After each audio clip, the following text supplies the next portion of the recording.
ini umurnya 66. Luar biasa, Ibu Bendahara Jemaat umur 66 tahun. Bapak Ibu Saudara yang dikasihi dan diberkati Tuhan, penyertaan Tuhan begitu luar biasa bagi kita semua, bagi GKI di tanah Papua hingga hari ini. Mari kita lihat bagian bacaan Alkitab yang sudah dibacakan untuk kita tadi. Ibu Saudara, dalam sukacita merayakan ulang tahun ke-66 hari ini, kita ingat sebuah lagu yang diciptakan oleh mantan Ketua Sinode GKI di tanah Papua, Pendeta Albert Yoko. Lagu Tuhan Memilih dan Menetapkan, yang bagian refnya, syairnya bunyi begini: hari ini kami bersyukur, sebab bukan kami ya Tuhan, kapal GKI berlayar maju. Sebab kemudi siapa yang pegang? Yesus. Siapa yang pegang? Luar biasa Bapak Ibu Saudara. Keberadaan GKI di tanah Papua ini ibarat sebuah kapal yang berlayar. Dan sebuah pelayaran, laut tidak selalu teduh. Hari ini kita lihat laut teduh, tapi kadangkala Saireri juga mengamuk. Kapal cepat tidak bisa sandar di Vedamani, langsung menuju ke Serui. Nelayan tidak bisa mencari. Kadangkala badai menerpa, ombak menerjang, gelombang menghantam, dan kapal bisa saja menjadi karam. Tapi Bapak Ibu Saudara, Tuhan Sang Nahkoda untuk GKI di tanah Papua tetap menyertai perjalanan gereja ini sejak 26 Oktober 1956 sampai hari ini 26 Oktober 2022.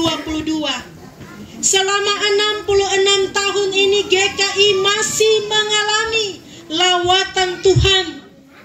Sepanjang 66 tahun ini Tuhan sedang, Tuhan sementara, Tuhan sudah, dan Tuhan terus memulihkan GKI di tanah Papua.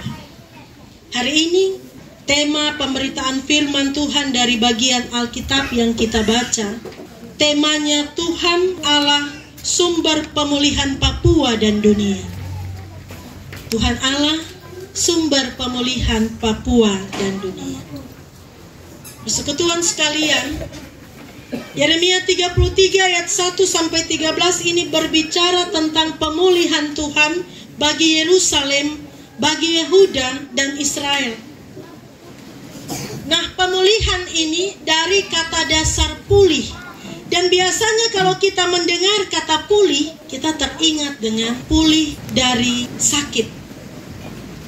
Pulih biasanya dikaitkan dengan kondisi sembuh dari sakit.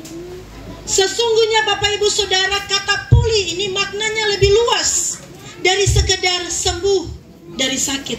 Pulih artinya kembali seperti semula, menjadi baru lagi, kembali normal. Sedangkan pemulihan Bapak Ibu Saudara menunjuk pada prosesnya, pada cara, pada tindakan, pada perbuatan memulihkan.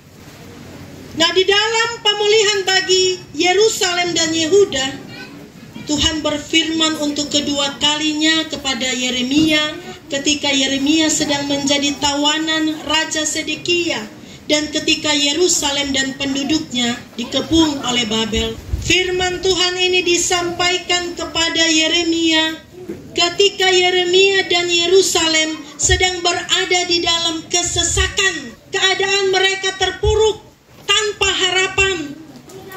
Tapi Tuhan minta Yeremia untuk berseru dan memohon kepada Tuhan. Pada ayat 3 katakan, berserulah kepadaku, maka aku akan menjawab engkau. Yeremia harus bermohon kepada Tuhan sebab pada Tuhan saja ada jawaban. Ini mengajarkan untuk kita Bapak Ibu Saudara bahwa pemulihan Tuhan itu terjadi ketika kita memohon kepada Tuhan ketika ada pertobatan kehidupan. Kemudian Bapak Ibu Saudara, Tuhan menegaskan kepada Yeremia bahwa Ia Tuhan yang menjadikan, yang membentuk, dan yang menegakkan bumi. Itu artinya Bapak Ibu Saudara, agar kita mengalami pemulihan dari Tuhan, kita harus mengakui kuasa Tuhan. Kita harus berserah penuh pada proses dari Tuhan. Nah Bapak Ibu sekalian, Tuhan menyampaikan janji pemulihan bagi Yehuda. Tuhan yang menghajar Yehuda dengan murkanya berjanji akan menyatakan kasih setianya lagi. Tuhan yang membuang Yehuda ke Babel berjanji akan membawa kembali mereka pulang ke Kanaan. Nah, tindakan pemulihan Tuhan itu di dalam teks bacaan kita nampak di dalam penggunaan istilah menyembuhkan, ada memulihkan, membangun, mentahirkan, mengampuni, memberi kesejahteraan dan keamanan. Jadi Bapak Ibu Saudara, pemulihan Tuhan ini berlangsung secara total, mencakup seluruh aspek kehidupan Yehuda dan Israel. Pemulihan Tuhan ini tidak setengah-setengah. Pemulihan Tuhan ini tidak pakai istilah cicil dulu. Tidak Bapak Ibu Saudara. Pemulihan Tuhan berlangsung berombak secara total. Nah Bapak Ibu Saudara, apa saja aspek pemulihan Tuhan bagi Yehuda? Pertama ada aspek jasmani. Tuhan mendatangkan kesehatan dan kesembuhan. Kedua ada pemulihan infrastruktur. Tuhan membangun kembali kota yang sebelumnya mati, gedung-gedung yang sebelumnya dirobohkan dibangun kembali. Lalu ada juga pemulihan secara ekonomi. Tuhan memberikan kesejahteraan. Tempat yang sebelumnya kering dipulihkan menjadi padang rumput dengan hasil panen, juga hasil ternak kambing domba. Ada pemulihan sosial. Tuhan mengembalikan Yehuda ke Kanaan. Kota dan jalanan yang sebelumnya sunyi sepi menjadi ramai kembali. Ada pemulihan budaya, karena identitas Yehuda sebagai bangsa kembali dipulihkan. Ada pemulihan politik. Tuhan mengembalikan kejayaan Yehuda di mata bangsa-bangsa lain menjadi ternama, terhormat, terpuji.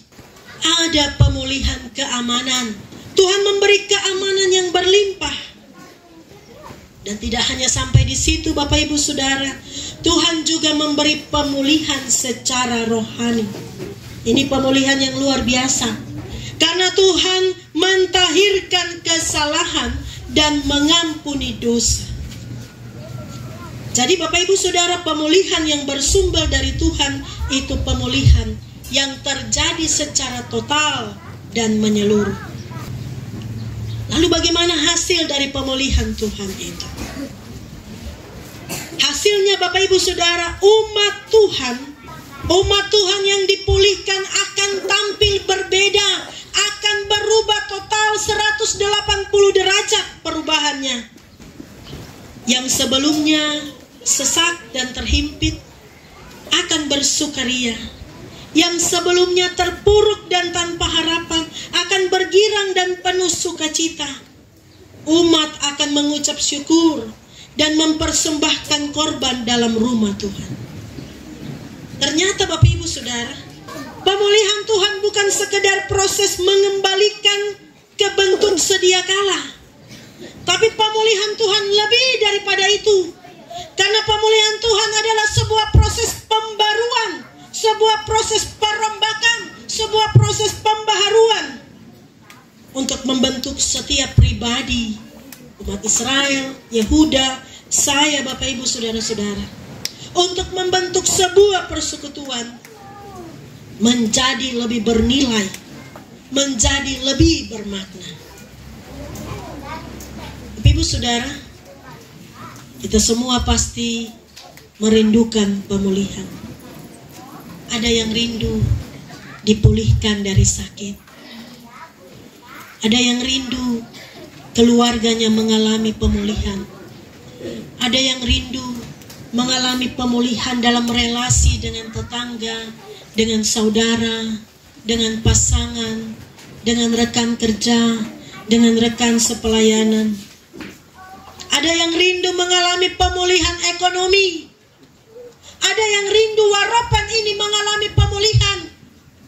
Papua mengalami pemulihan. Dunia mengalami pemulihan. Tapi ibu saudara, belajar dari Israel dan Yehuda, kadangkala di dalam proses pemulihan Tuhan itu, kita diganjar terlebih dahulu. Kita dihajar dengan berbagai-bagai persoalan yang menyesakan. Tapi tetap ikut proses Tuhan saja. Karena pada Tuhan ada jawaban. Karena itu setiap orang, Bapak Ibu Saudara, setiap pribadi, setiap persekutuan, termasuk gereja kita, termasuk negeri kita ini, kalau mau mengalami pemulihan, harus buka hati, harus bertobat di hadapan Tuhan, harus berseru untuk Tuhan. Ya Tuhan, pulihkanlah kami. Ingat Bapak Ibu Saudara, pemulihan Tuhan tidak terjadi kalau hati masih menyimpan keraguan. Saat sakit sudah berdoa, tapi hati masih ragu-ragu, masih cari orang-orang tertentu, masih mendasarkan iman kepada benda atau kepada orang. Pemulihan Tuhan tidak akan terjadi kalau kita masih menyimpan amarah, sakit hati, kebencian, dan dendam. Saat konflik dengan pasangan, suami atau istri, dengan rekan, dengan teman sekerja, pemulihan tidak terjadi Bapak Ibu Saudara kalau sakit hati masih disimpan di dalam hati. Pemulihan tidak akan terjadi kalau ada keadaan yang mengecewakan, lantas hati kita penuh emosi dan kemarahan. Pemulihan tidak terjadi saat keadaan tanpa harapan, lalu kita menjadi cepat putus asa. Jadi sekali lagi belajar dari Israel dan Yehuda Bapak Ibu Saudara, bagaimanapun keadaan kita, tetaplah bersandar kepada Tuhan. Tuhan punya rencana yang kekal untuk tetap memulihkan kita.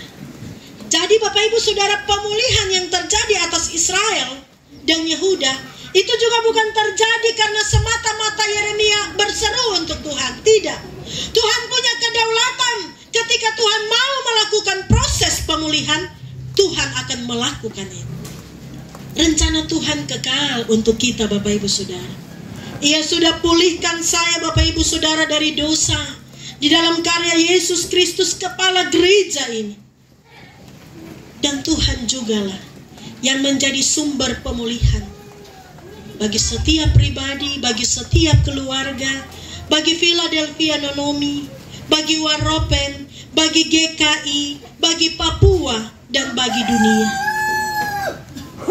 Pemulihan Tuhan sedang berlangsung ketika dunia dihantam oleh pandemi COVID-19. Pemulihan Tuhan terjadi saat Otto dan Gessler menginjakkan kaki di Mansinam pada 5 Februari 1855. Pemulihan Tuhan juga terjadi Bapak Ibu Saudara pada 26 Oktober 1956. Satu peristiwa terjadi saat itu, yakni naskah tata gereja disahkan dalam sidang sinode umum yang pertama. Dan gereja Kristen Injili di tanah Papua dinyatakan menjadi gereja yang mandiri, yang berdiri sendiri. Pemulihan Tuhan tidak hanya berhenti saat itu Bapak Ibu Saudara. Pemulihan Tuhan tetap berlangsung di dalam gerejanya. Luar biasa karena pemulihan Tuhan bagi GKI di tanah Papua juga terjadi di Waropen. Ada sidang sinode 18 di Waropen. Amandemen tata gereja disahkan. Dan tidak hanya berhenti sampai di situ juga. Pemulihan Tuhan sesungguhnya saat ini sedang berlangsung dan tetap berlangsung untuk kita semua. Karena itu hari ini kita merayakan 66 tahun GKI di tanah Papua. Mari kita bersuka cita. Mari kita membawa korban syukur bagi Tuhan. Karena Tuhan sudah menyertai GKI sampai pada usia 66 tahun hari ini. Karena Tuhan sudah memulihkan GKI. Karena Tuhan akan terus memulihkan GKI. Ada badai, ada gelombang yang terus menerjang GKI, juga menerjang Papua. Persoalan-persoalan sosial, persoalan-persoalan kemanusiaan, persoalan-persoalan politik, persoalan-persoalan ekonomi, diskriminasi, air mata, bahkan darah yang tertumpah di atas tanah ini. Tuhan memperhitungkan semuanya dalam proses pemulihan yang Tuhan kerjakan.